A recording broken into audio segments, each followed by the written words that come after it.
All right, this is a quick uh, couple of hints on basic recording.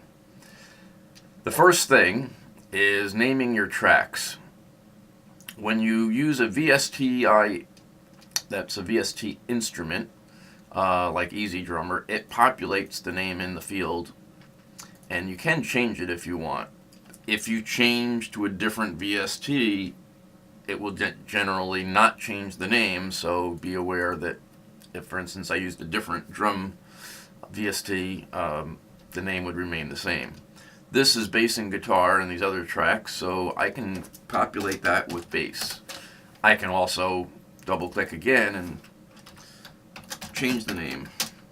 So Ibanez bass, since I used an Ibanez bass. This one was a 339 guitar, so I'll type 339 guitar. And that way you keep track of what is actually on the tracks. The second thing, which is very useful, is the metronome. And if you see this little icon here, if you left mouse click, it enables it. If you right mouse click, you get the settings. And the main settings you're going to deal with is right up here. Run metronome during playback. I've never really used it, but it can be useful if you want to see if what was recorded is actually on the beat and in time. So it can be useful. I just can't say I've ever used it. Run metronome during recording is very useful if you need a timekeeper, if you want to know you're on the beat and so you don't speed up and slow down during the recording. Just be aware that it's fine with headphones, but if you have an open mic and you're playing it back through your monitors, then it can bleed through to the microphone, so you do want to be aware of that. I won't use it here. The one I mainly use is count in before recording. This helps you start recording at the first beat of the first measure on the track. The other thing it does is makes you have a sense of the time once the recording kicks in. So even if you don't want it to play the whole time, at least it gives you a little sense before you even start the first beat of what the time is. Otherwise, people tend to start a little late. Takes a measure or so to kind of get in sync. So this gives you that time and that sense of beat before it even records.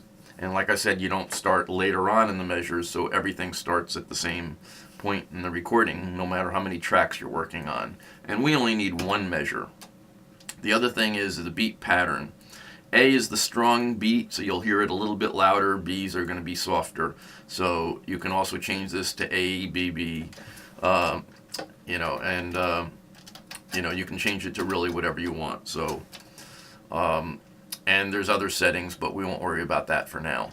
The only other thing is the beats per minute. It says 125. I can just change it if I know it's 95, for instance. But you can also tap it out. So if you know how the beat goes, tap on your mouse, and you can see that it then figures out what you're tapping and will change the beat to correspond to that. So, and that will affect your whole recording, so be aware of that. If you want to hear what the metronome does, you'll hear it before the recording kicks in.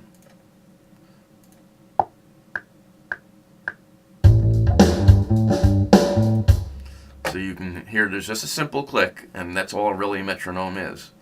So for very often, that's all you need.